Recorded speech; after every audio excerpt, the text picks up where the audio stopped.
Hi, and welcome to Administering your GIS organization using ArcGIS API for Python. My name is Andrew Trepkowski, and I'm here with my colleague Bill Major. And we're going to dive right into it and talk about different ways you can administer your organization, which includes ArcGIS Enterprise, ArcGIS Server, and ArcGIS Online. Let's get started. All right, let's dive right into it. The first thing to talk about is what is the ArcGIS API for Python? It's a package that allows you to manage your Web GIS, aka your ArcGIS Enterprise or ArcGIS Online. And it's a collection of Pythonic tools that help you with managing that web presence within those two environments. Inside the Python API consists of several submodules, anything from working with geometries, doing geo-enrichment, geoprocessing, as well as there's a mapping widget working with various apps such as Dashboard. There's a feature module that works with feature layers and feature services. We have network and mapping, and then we have this one called GIS. And the GIS is going to allow us, it's going to be our entranceway into the Web GIS environment. And inside we have tools for managing your GIS, your spatial analysis, your content, and as administrators, other people's content. So let's start at the beginning. And it starts by importing a specific package. So we're going to do from arcgis.gis import GIS. And now we're ready to log into our Web GIS. And there's a whole bunch of different ways we can log into GIS. So one way is that we can log in anonymously. This is going to connect to ArcGIS Online, and we're going to not have any credentials. So there's no concept of working with your own content at this point because it doesn't exist. You're not that user. The most common way is actually username and password, or we like to call that built-in. Here, I'm going to connect to ArcGIS Online because I didn't specify a URL, and then provide a password and a username. I'll go ahead and connect, and we can see now I get a few more options off that GIS class. We can do gis.users.me, and I can see that it's my account along with the information associated with it. I can also connect and take advantage of ArcGIS Pro's login mechanism. So in this case, on this machine I'm using, I have ArcGIS Pro installed, and I'm going to do GIS and just the words PRO, Pro. And I can go ahead and I can connect, and we can go ahead and start accessing properties off the GIS, and we can even see what we're connecting to if we don't recall. The GIS object supports a whole host of formats, and the best place to find that information is go to developers.arcgis.com/python and look at the guides, and they'll take you through doing the other formats such as Active Directory, PKI, and much more. Another concept that's really important to understand, especially when you're communicating how to protect your credentials to your users, is the concept of profiles.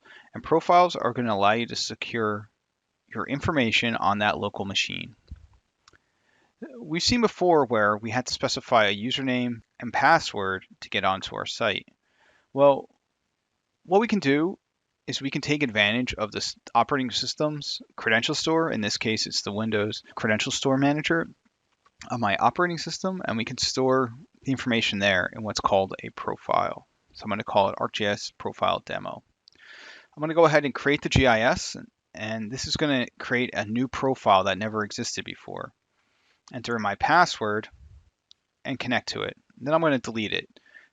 Now, to check if it worked, I'm going to create the same login information, and my username should be Andrew57.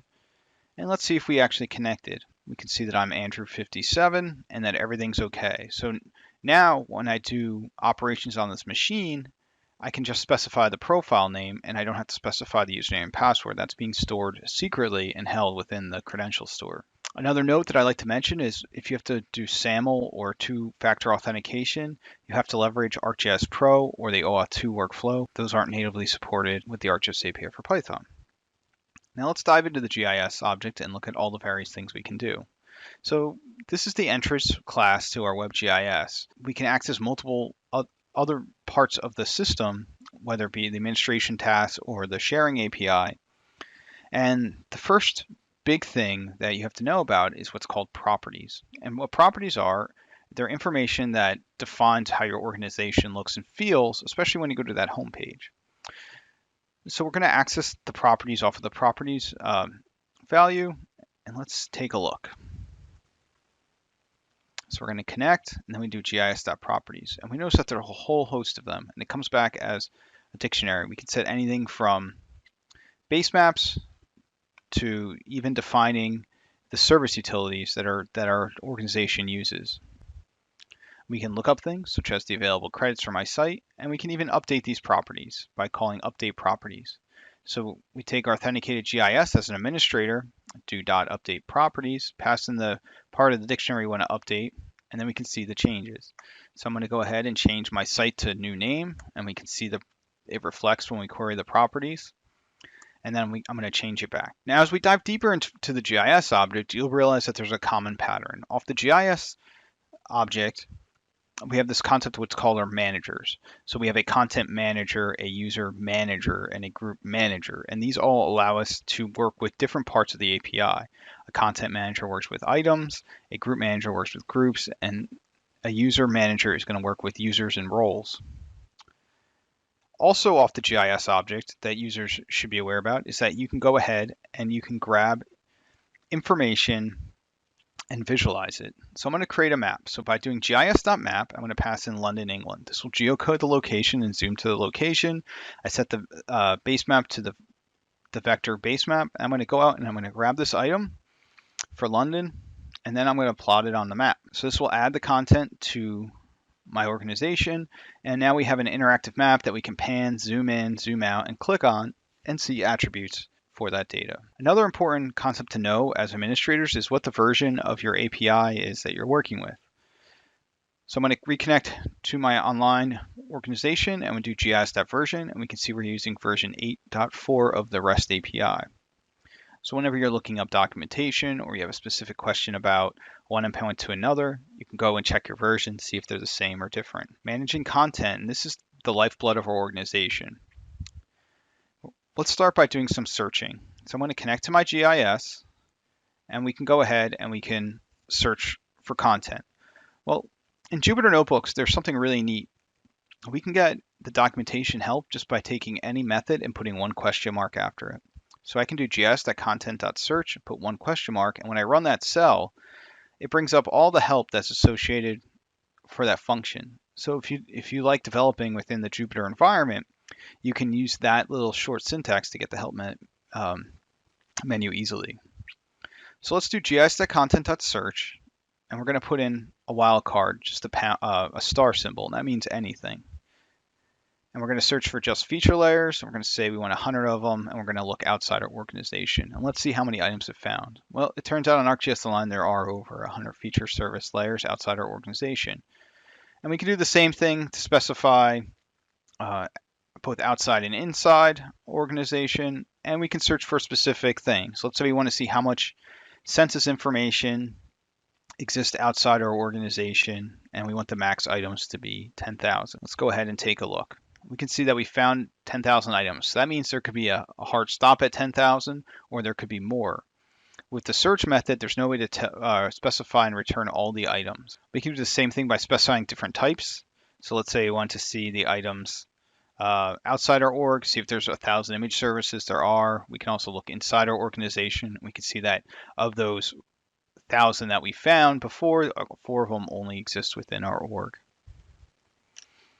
We can take advantage of advanced searching as well, and that gives us the ability to write a complete query string, unlike the other one, which limits how we search. So let's go ahead and see how many items were created on our ArcGIS Online site from now to yesterday. So I'm going to connect anonymously, do content.advanced search, and then pass in 2 date times, and then get back the count. And from now to yesterday, 4,960 items were added. Now let's say we want to be 4,961 item. So that requires to add new content. So this is content drives our system, and it provides users a place to collaborate and share information. So we can take a look off the GIS object. So we do gis.content, we get that content manager. Now we can go ahead and add a new item. So I'm going to connect to my online site. So let's go ahead and add that new item. Here I pass in the 3 required types of tags, type, and title, and then the path to my data set. And that creates a new item in my organization called Census County Feature Class. Let's say I want to update that item. I'm missing a piece of information, or I typed it in wrong. In this case, I didn't put in a thumbnail. You can see it provided the default one. In this case, I'm going to pass in Tiger to let people know that I got that from Tiger Census. And I can go ahead and publish. So I'm going to go ahead and publish this item by doing item.publish, and it'll go ahead and it'll publish that item. Notice we didn't have to pass in any information for this. And you'll notice that once it finishes publishing, it'll inherit from item.update its thumbnail. And we can see that the item inherited that picture. So we can go ahead and take a look at that content that we recently published. Let's zoom to the area, which is the continental United States, and then it'll add the counties, and we can zoom in and interact with it as needed. Let's assume that this item is important to us, and we can enable, so you can enable what's called delete protection. So that means when I say delete protect enable true, let me get back a success message. When I go to delete it, you'll get an error. And the same thing will happen for the user when they try to erase the item on their site. But we can disable it and then go ahead and delete it. So content that you need to be protected should always have delete protection enabled. We can also share information within or with our organization or outside our organization. In this case, I'm going to share with everyone, and we can see that the access changed from private to public. I can change it back to private by saying everyone equal to false, and you can check any items sharing by doing item.sharedWith. Another helpful thing we can do is we can create empty services.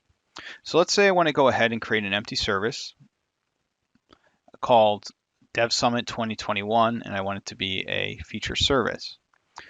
I first want to go ahead and check if the service is available, the name, and I can see it is because it returned true.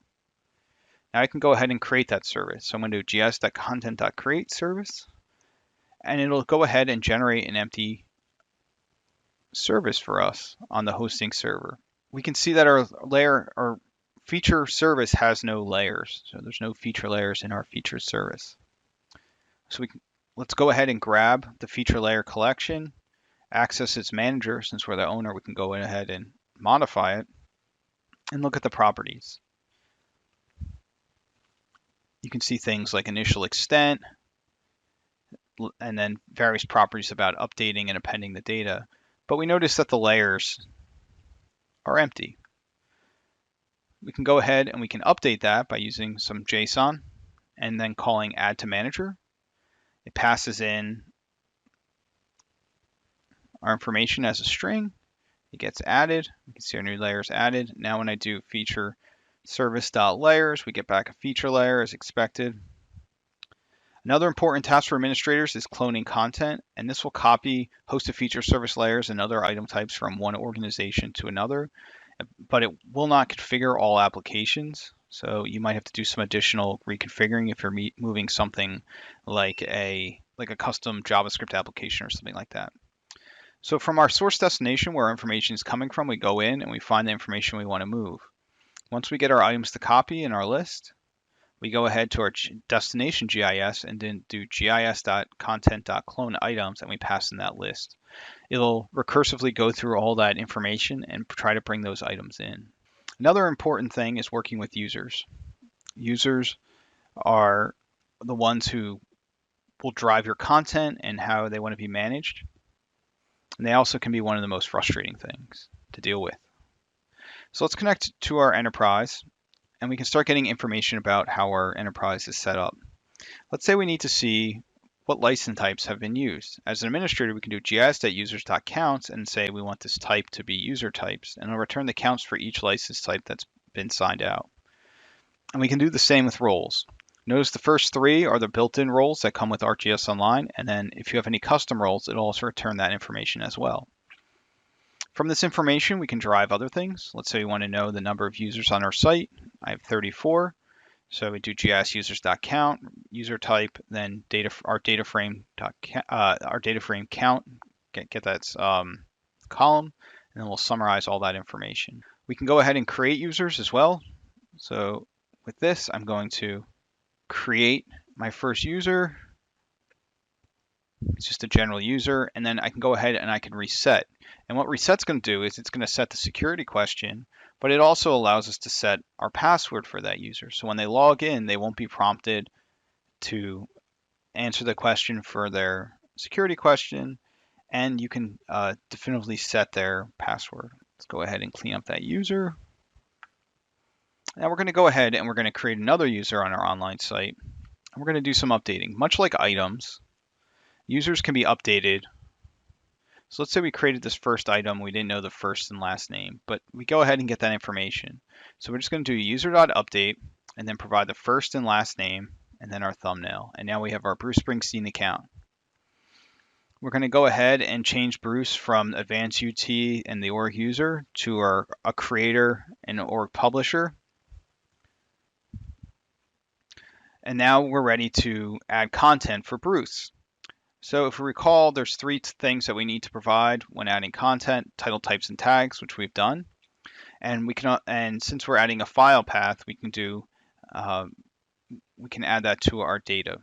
So I'm going to go ahead and I'm going to add that for Bruce. See, we provide our owner, our item properties, and the file path to our data. And now we have our river item.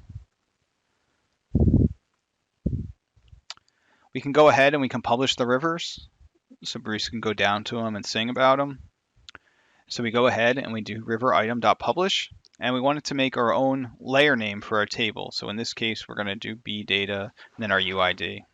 So we can go down to the river and Bruce can sing about it. Now let's clean up our items by doing priver.delete and riveritem.delete.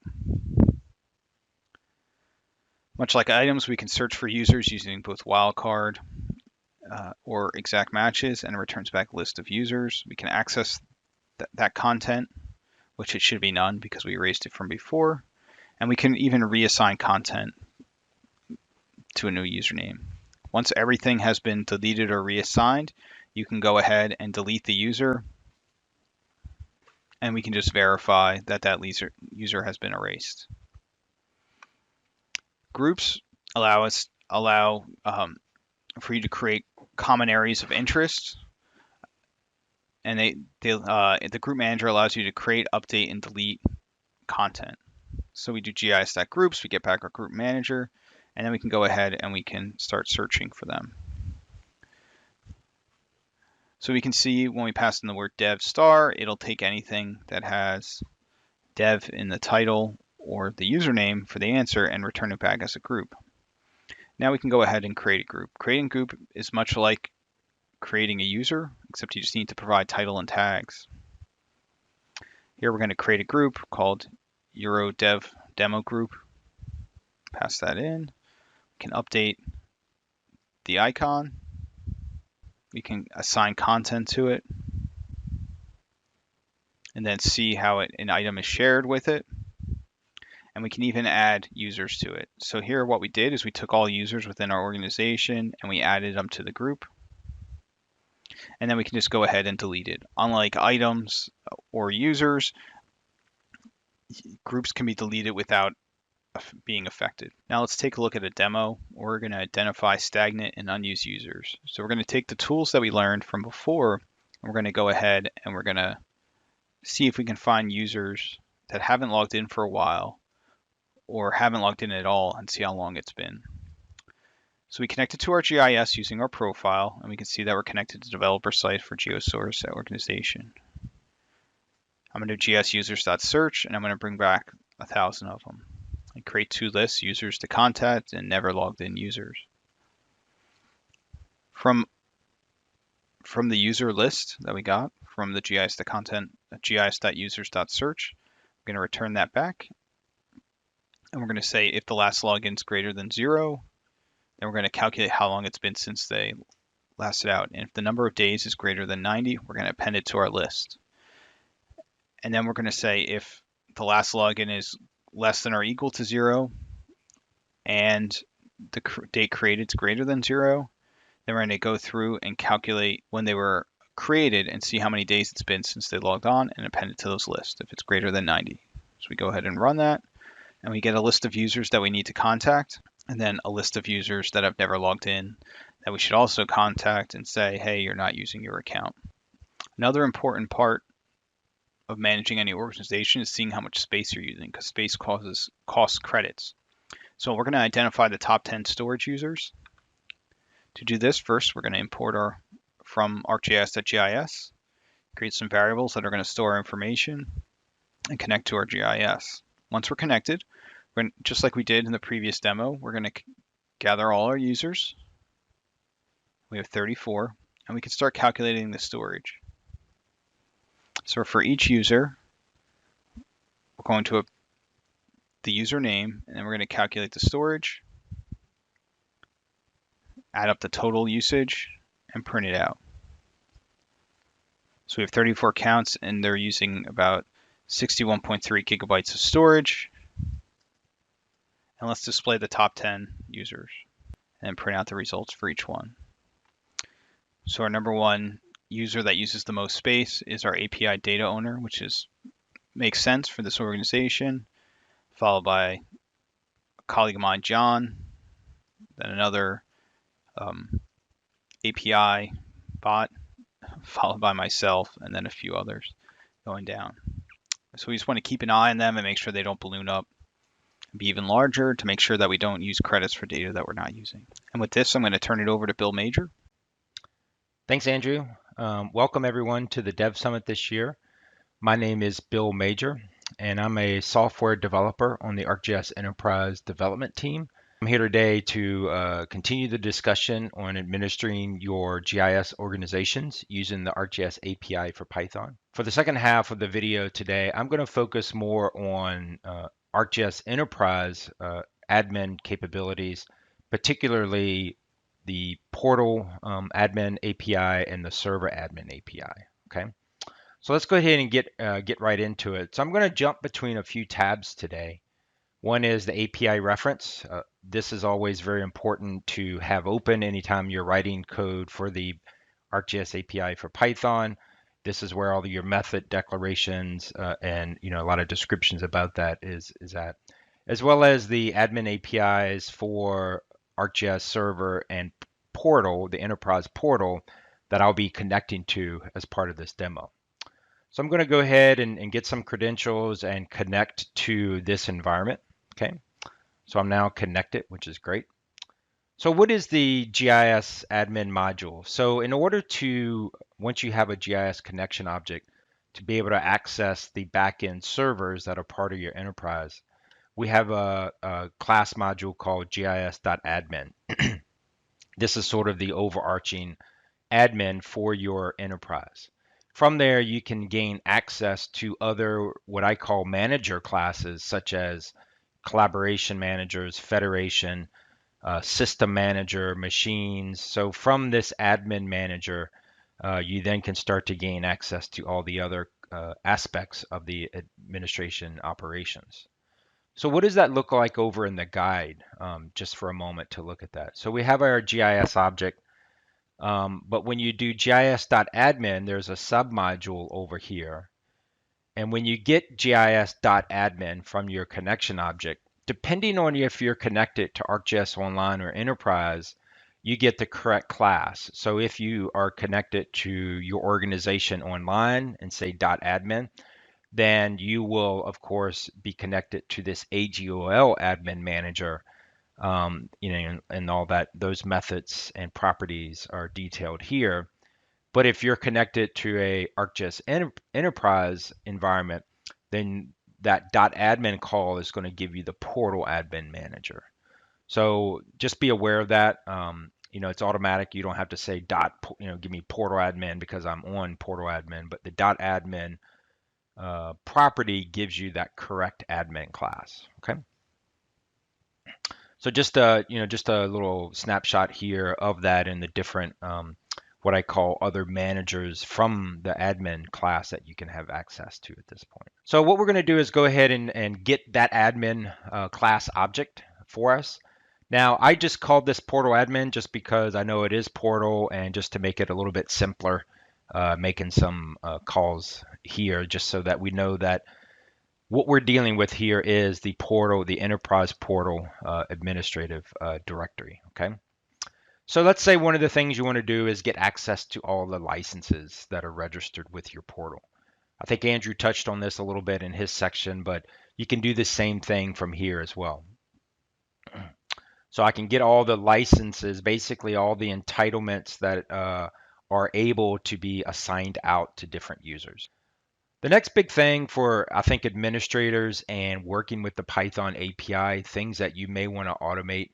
I didn't make this point earlier, but the whole concept of not only do many of these operations, we support them or all the operations in the Python API, but you need to start thinking about, well, why would I write Python code using the Python API for this? And to me, it's all about automation. There may be various things you want to automate and script, and being able to have access to all of the operations in these admin APIs, gives you that capability. So here, what we're going to do is take a quick look at the log settings. Okay, if you want to gain access to what are the current settings set on your enterprise portal, then I can do that, and you can see that it's currently set at the info level.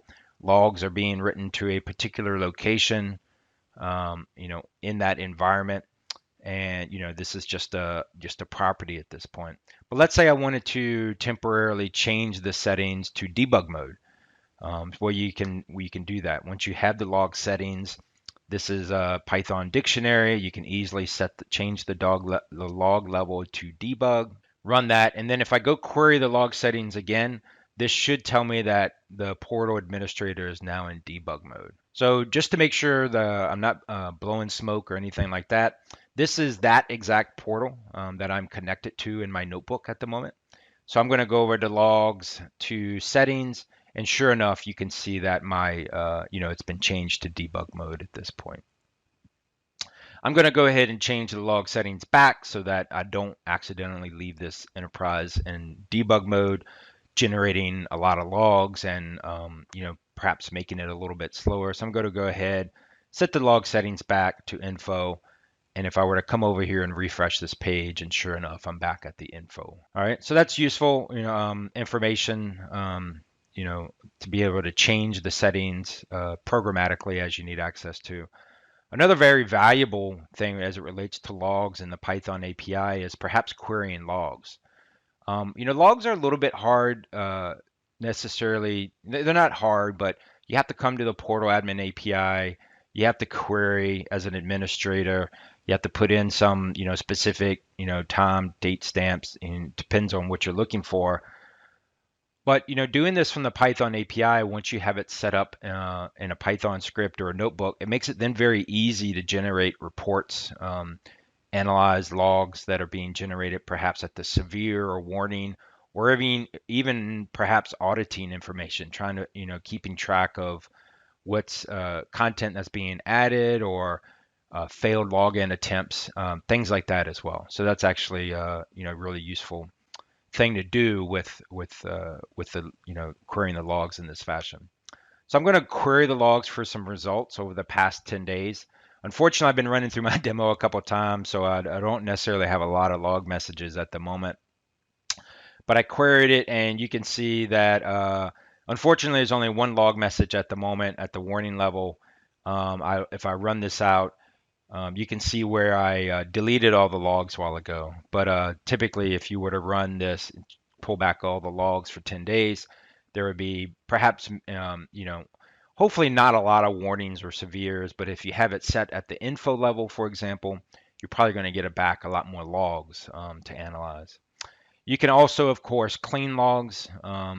You may want to clean your logs once a month, or perhaps if you're a agency that needs to do a lot of auditing, maybe you query the logs, dump them out to a separate environment where it can be further analyzed, and then clean the logs to keep those things cleaned up on the back end. So I'll go ahead and clean them, and then all my logs are cleaned up at this point.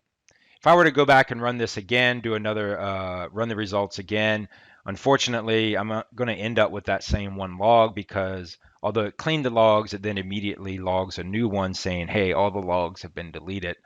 It is at the warning level because this may not be something that is done often. So it's like, hey, your logs were deleted, just making sure this is something that needs to be made aware of. That's why it's at the warning level. We're still in the portal admin, API set of things here, so we can also gain access to the machines Typically, there's only going to be one enterprise portal. Some customers have HA, so you may have two machines in the site. You can list those machines, of course, here as you see. One of the things you can do, though, is check to see if that machine thinks it's in a healthy state. And by getting the machine status, it returns that information for you. Okay, so this is a situation where, hey, maybe once a day I want to run some Python script using the Python API, maybe in a notebook that goes through and checks status of all my machines just to make sure they're healthy. And if they're not, then maybe take some action from there. All right, some other things we can do is import SSL certificates. Okay, so I can get access to the SSL certificate manager. Just to jump back over here for a moment while we're in the admin module, I can get SSL certificates. This is what I refer to as the manager for SSL certificates. So from here, I can generate certificates, I can get certificates, I can import certificates. So once you get used to using the API doc for the ArcGIS API for Python, it's super useful. So I always keep it open so you can click around and see what the parameters of many of the methods should be. All right, so I'm going to go ahead and get the SSL manager. I'm going to list which certificates are currently there. Currently, there are only two imported at the moment. These are the default self-signed certificate. That's just, I'm going to show you how to get a certificate. So based on the alias, I'm going to get that certificate and just print out its properties. So as you can see, there's the alias. It was issued to this enterprise portal based on IP address, and some other basic information, how long it's good for, etc. This is self-signed because the issuer and the CN or the DN are the same. That's what makes up a self-signed certificate. Okay. So let's say I wanted to import perhaps a trusted certificate like a DigiCert certificate. So I'm using a hosted notebook here. Actually, this is ArcGIS Enterprise 10.9 configured with a notebook server. I've uploaded a file within my content here, DigiCert CA. So that's the certificate that I'm referencing here for my demo. So I'm going to go ahead and upload that now. And here's a very important parameter, the no restart equals true. Typically, when you import root certificates into the portal administrative directory, it will restart the portal by default. Because in order to use that new certificate, the portal needs to restart and reread that key store. So I'm going to say don't do that right now because I don't want to disrupt this enterprise installation for other users at this time. But I'm going to go ahead and import the certificate, say don't restart. And if all goes well, I should then be able to get that certificate based on the alias I just gave it, right? DigiCert CA2. And if I get that, then sure enough, here's that certificate. There's the alias name, information about the certificate, the issuer, as well as, or the DN, the subject of the certificate, as well as who issued that certificate. Okay. And then, of course, I can delete the certificate if I need to. It helps you clean up. Find perhaps you could create automated things that runs through your certificates once a month and finds any that may be expired or something like that and clean them up.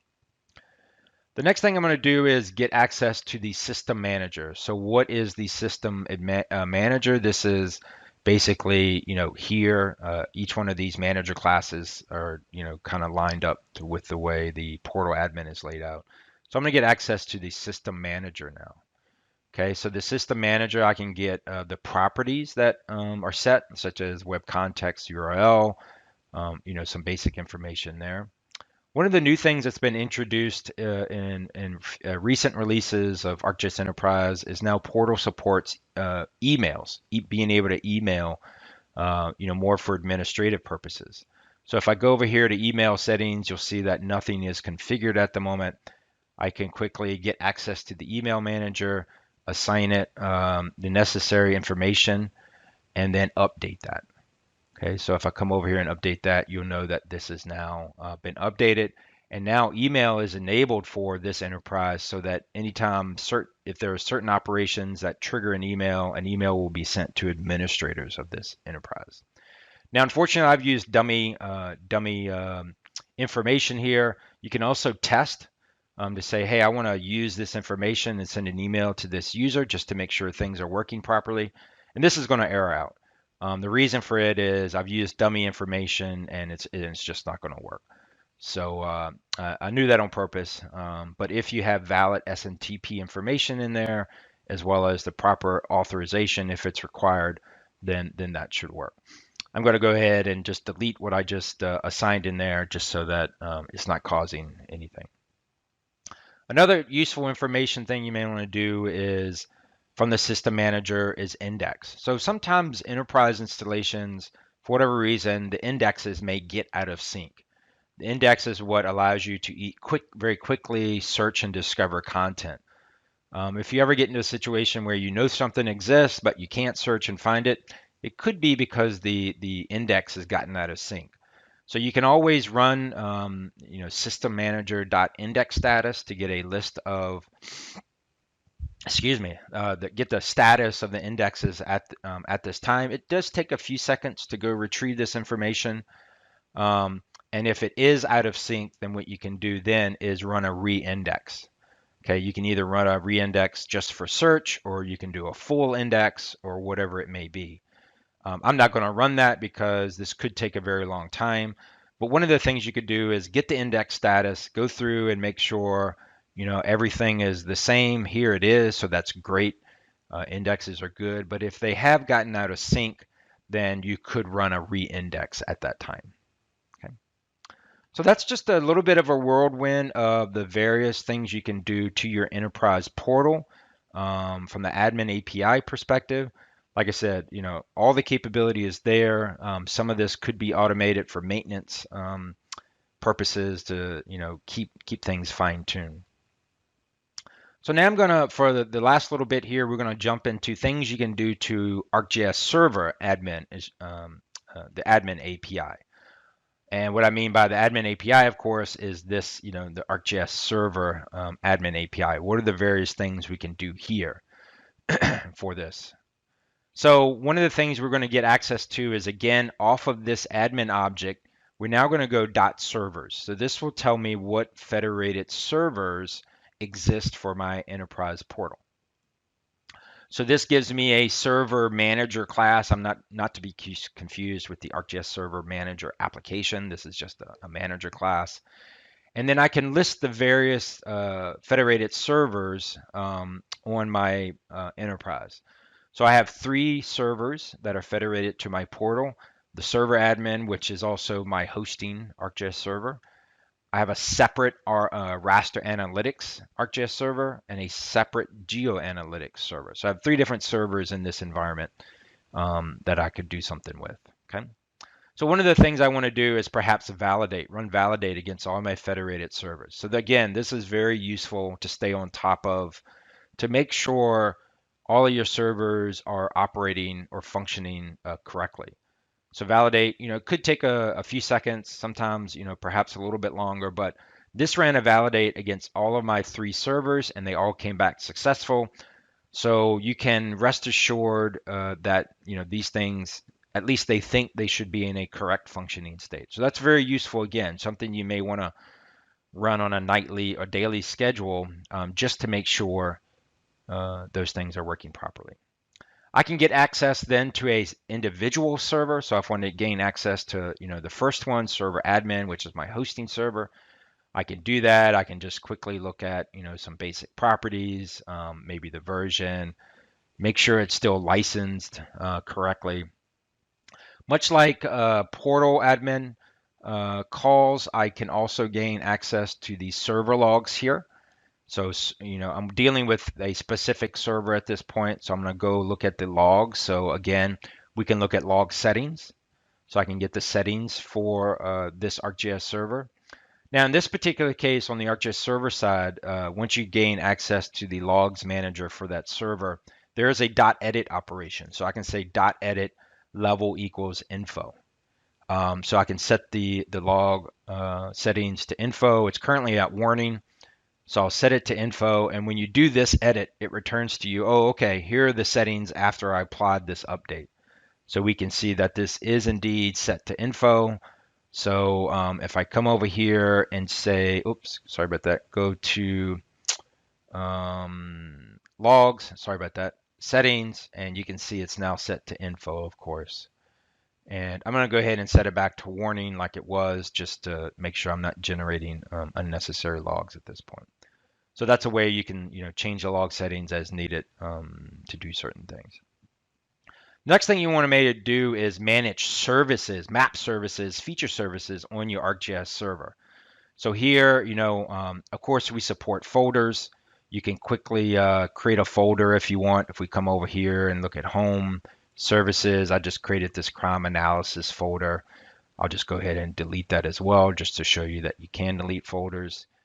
You can then get access to services. Okay, this is what I call the service manager. You can check to see if a service exists. So I know I have a service called Watershed Test in the hosted folder. If I just put in something otherwise like that, of course it's going to shouldn't be there. It's fault. So you can check from the admin API side of things to see if a service exists. Sorry. You can also run through all the folders and list all the services that exist on this ArcGIS server. A whole lot of stuff here. Not going to go through this in detail, but know that you can gain access to all the services that have been published. I'm going to quickly take a look at working with the sample world cities for a moment. So I'm going to go through and access the sample world cities. So I'm going to list all the services, and once it finds the sample world service, sample world city service, I now have access to it here in this variable, that particular service. How do I know what I can do on a service? Well, you can come over here to the GIS server admin module, and you'll see the service manager, of course. This is how we, creates folder and some things like that. And then if you come over here, this is the service object. So these are the operations that you can perform on a service. I can look at its current status. So it started, up and running. I can stop it if I want to.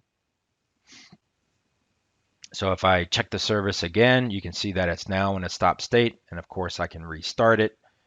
And just to validate that it has restarted or get its current status, then sure enough, it's back in a started state. Some customers may want to go through and restart services on occasion or stop ones that aren't being used. So there are some automated ways to do that.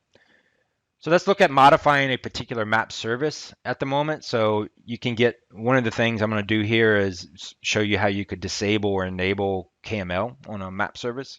So on that sample world cities, I can get all the service extensions or capabilities that exist. So there's WMS, KML. There's also feature service turned on. But let's say I wanted to enable KML. So KML is already enabled at this point, so that's fine. If I run this, it will turn it to true. You have the ability to turn extensions off as well. So if I run it now it's set to a false state. Be aware that when you make changes like this to map services, some operations do cause them to restart. So just be aware of that. So you can, edit or modify map services with the Python API as well. And of course, much like with Portal, we can query logs. So gain access to, so we're going to go through and query log messages for the past 10 days. I got to look into this earlier, so this is good I did this because I do see a lot of severe log messages from this environment. So I do need to go look at this environment a little bit and see what's going on. It seems like there are some issues there, so that's good from a demo perspective that I decided to look at this. And then, of course, I can take those log messages and plot them if I want to on a matplotlib just to see, So yeah, definitely I got something going on with some messages in this environment I need to look at further. Another thing that's useful is generating reports for usage. So I can look at the report manager. I'm not sure if you're familiar with reports, but you can get access to built-in reports that have been created and saved. So I'm going to look at max response times. So here, so I got all the reports by name. So I'm going to look at this particular one, max response times, to see how are my response times doing in the past 2 days. So quickly query this, and you can see that, look at the response times to see if anything is really out of whack. So this allows you to generate reports or statistics on how well your response times are doing. You can also query on the fly. It's one thing to use a report that's been created and saved, but you don't have to do that. You can always create reports on the fly, and you can also generate pandas data frames from these, or perhaps go a little bit further and plot them. So just one more second here. Suppose I've talked a couple times about scheduling administrative operations or things you may want to do reoccurring.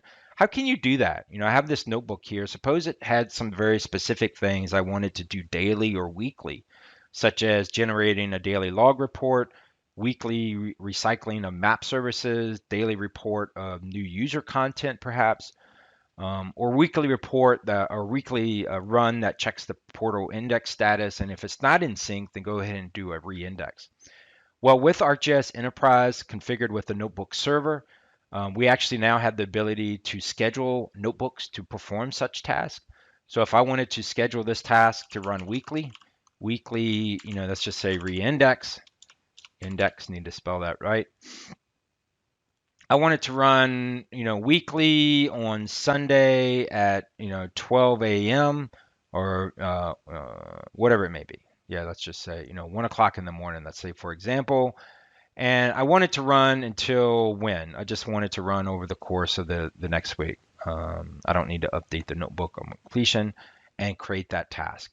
So at this point, a task has been created that will run this notebook on a weekly basis at 1 a.m. over the course of the next month. So this is a really great new feature that will allow you to use many of these admin operations to administer your organization, administer your enterprise on a reoccurring basis. So that's all Andrew and I have. Thank you for attending. Hi, welcome everyone. Thank you. This is Bill. Thank you for attending our session. This is the live Q&A session. Appreciate everyone attending the Developer Summit this year virtually. What we're going to do now is go through and try to answer. We have a lot of questions today. I'm not sure how many we had, but I forget. Let me see. Almost 100 questions or so. So I'm going to turn over to Andrew. We have a lot of them that we've moved over, so you should be able to see them. So Andrew, if you want to take a first stab at some of the questions that are out there. Sure. One of the biggest questions we have is, can you have access to the notebook or the presentation demos? And the answer is yes. We have a GitHub page, so github.com/Esri, and then it's ArcGIS-Python API. We put all of our conference talks, presentations there, not only the administration one, but we'll also have anything relating to the AI or anything the ArcGIS API for Python. And it's under the conference talks branch, if you're familiar with GitHub. Also, if you can see the response that we put in, there's another GitHub page, github.com/A.Chepkowski, which is first initial of my name plus my last name. And then there's a repository called Python Workshop. And a lot of the materials that you saw there, you can also access yourself and you can go through it. It has it set up with exercises so you can actually see if you're doing it right and then check your answers with it as well. So I hope that helps everybody. And so second question is about slides being available. I would like to thank Bruce Springsteen for attending our session, and I'm glad he liked what we said. I really appreciate that. Fabian asked, how can we see how many times an item has been viewed? And items have a property about viewed. So if you're tracking that, you can actually get that back on item properties. So it's fairly easy. Can this be used to fully publish the service and configure web maps? The ArcGIS API has workflows built in that you can publish information. So you can publish shapefiles, file geodatabases, GeoJSON files, even Esri feature set JSON as well as a few other formats, CSVs and things of that nature to publish it. So you would add, and the way that works is you would take whatever your content is, you would add it, and then you would publish it. So that's the two-step workflow. And this information can be put into web maps. So you can add items to web maps. You can either configure them yourself, have existing ones, add that information to it. So it can all be done through the Python API. Would it be possible to locate any orphaned items using the ArcGIS API for Python? And the answer is you can use it to find orphaned items. And one of the ways, a lot of times items get added and they don't have item types or something happened. Maybe you were adding by multi-part, and the advanced search method is a way that you can actually go ahead and do this. So it'd be GIS, your GIS object. So you instantiate that, preferably, most likely as a org administrator. Then you would access the content manager, so gis.content.advanced search, and then you would go ahead and page through that, the content that you have. Next question comes Bahanu. I'm sorry if I said that wrong. The question was, can you add or edit pop-up information using the ArcGIS API for Python? The answer is yes, you can go ahead and do that within web maps with pop-up. Web maps are just a collection of JSON. So you can go in and do item.get data. That'll pull it down as a dictionary, a Python dictionary. You can go ahead and edit that information and then update that item back. If you're talking about hosted feature service layer pop-ups, you can also use the feature collection manager class, and they have an add, update, and delete definition functions where you could pass in your pop-up configuration for that way. So it's very versatile. So RCM he asked multiple questions about licensing. I just took one. They were all generally in the same thing, and it was about finding who's assigned licensing. And the workflow that RCM describes, where you have to go through and look at all the users to determine what bundles or licenses are assigned, is the way to do that. So you would go through your organization by doing gis.users.search, bring up all your users, and then go through and you can see which user has which license assigned to them. The licensing manager also has the ability for you to do reporting on that, and you can pull down that information as a pandas data frame. Anonymous asks, are there any plans to support cloning or of non-hosted map and feature services? So for map services, we do not support through the cloning function that way. It'll reference it by reference. So it'll point back to your old org. One way you can do this is that you can, when you do your cloning of a map service, so let's say it's a tile map service, you can go ahead and export those tiles yourself, move them over, re-add it, and then there's a mapping function where you can map old item ID to new item ID, and it'll configure your web maps or whatever, or your dashboards or whatever else you're using, and it'll line up those items. For feature services, you can copy them. So you have to make sure copy data is set to true. It will make it a hosted feature service on the back end. So it'll go from being, it won't be, it'll go into the data store on the back end. So you'll no longer be able to manage it yourself, but you can do that. If you want it to continue to be managed, once again, I recommend the same pattern we had with the feature service, where you say old item ID, new item ID on your site, and then have it do the clone items for whatever those items are. So can you use the clone to remove an item from ArcGIS Online to archive on a network drive? This comes from Rachel Stevenson. So if you want to pull down information from ArcGIS Online, clone items is meant where either two enterprises can talk to each other, or online and enterprise can talk to each other, or vice versa.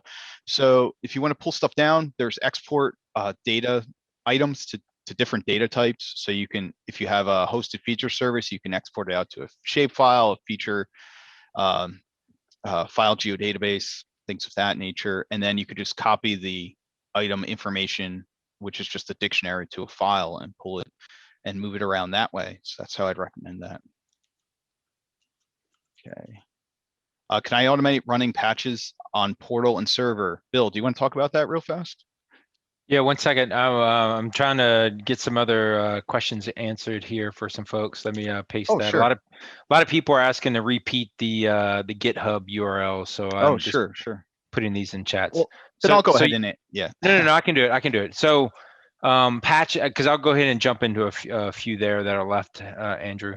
So patches, assume the user, the other user, in this case, is talking about service packs that Esri releases for products. So the Python API itself can't, install operating system patches or things like that, but you can definitely automate them. All of our patches do come with the ability to run silently, and we document, how to run those patches silently. So you definitely can do that, as well as use some of our automation tools like Chef to be able to run those updates or those patch updates as well. So yeah, there definitely are some ways to get that accomplished. I'm going to answer some notebook server things here for a second. Is notebook server required to set up scheduled server admin operations? So notebook server is required if you want to schedule the running of a notebook, which then goes and does server admin types of operations using the Python API. So that is required for that kind of workflow. Now, there are other ways to do things in an automated fashion. You could use Windows Task Scheduler or cron job or some things like that. I sort of outside the scope of the ArcGIS platform at that point. But for running notebooks on a schedule, notebook server is required in that case. Is notebook server included in enterprise or a separate license? So for all ArcGIS Enterprise users, you get the standard notebook server license at no additional charge. So while it is a separate server license that you have to download from Esri, it is included with your enterprise license. If you want to use advanced notebooks, which also has ArcPy, then there is a separate licensing agreement for that. All right, so got that one. How Cool. let me see, was there one more notebook server? Let me ask this one at the end. Is the task schedule feature available in 10.9 notebook server or prior? The scheduling feature with notebook server came about at 10.8.1 actually. So if you have 10.8.1, you should be able to look into that. Cool. And the ArcGIS API for Python has a whole admin section that deals with notebook server and also doing the execute notebooks and setting them up, so you can automate all that as well. So just a little note as we run out of time. We have time for a couple more questions. So is there a way to filter out, this from Anonymous, is there a way to filter out outside groups when listing groups? A user is part of these, they're having some issues with group users. So we worked on that recently. It should be in the 1.8.5 release, and then it's definitely in the 1.9 release, which is coming out right before UC, working with users. This is an issue that was reported, and we've worked on it, and we listened to you. And once again, that GitHub site that we've talked about, which we've posted a few times in the reply, there's one called GitHub address for notebooks. In the reply, you can find it. So if you go to github.com/Esri and then go to the page, you can go ahead and fill that out. And if you have any issues like that, to change items owned from one user to another, there's a method called reassign to. You can go ahead and use that to change items. And the way you can modify existing properties in the service is to use the feature layer collection manager. And then there's an add, update, and delete from definition there, and you can just update the JSON as needed. I'll jump in here, Andrew, Sure. and answer this one. And Andrew, anyway, let me answer that first. Scheduling in ArcGIS Online, that's actually coming in this month's release of ArcGIS Online. So if you're excited to see that, I know I am. So that should be coming soon. And this last question, one more question we'll answer here. Andrew and I were actually kind of kidding about this. There's always one or two people that wants to ask about, well, how about a unfederated ArcGIS server? Do you support that workflow as well? So Andrew, I'll let you answer that one. Yeah, so you can unfederate servers. There's functions there to unfederate to answer the specific question using the ArcGIS API for Python. And there you can also direct connect to the server. You would use the server class to do that, and you would pass in your user credentials and connect just like you would to your GIS object. So that's all there. So you can unfederate and manage that server as standalone.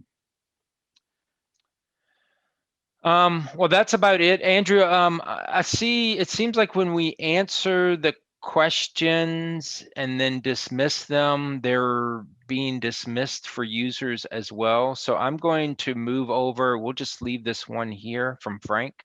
Sure. They were asking for the GitHub paths again. I have replied the 2 paths that we talked about. So we'll just leave that question there. So hopefully everyone can see that and write down the GitHub paths that we have. Yeah, and in the few seconds we have left, I just want to thank you everybody for coming. If you have any questions, come to Ask the Experts. Also, please, if you have any questions, continue the conversation on our GitHub page. Thank you everybody for attending. From Bill and I, thank you very much. Yep, thank y'all and have a good conference. Have a good conference.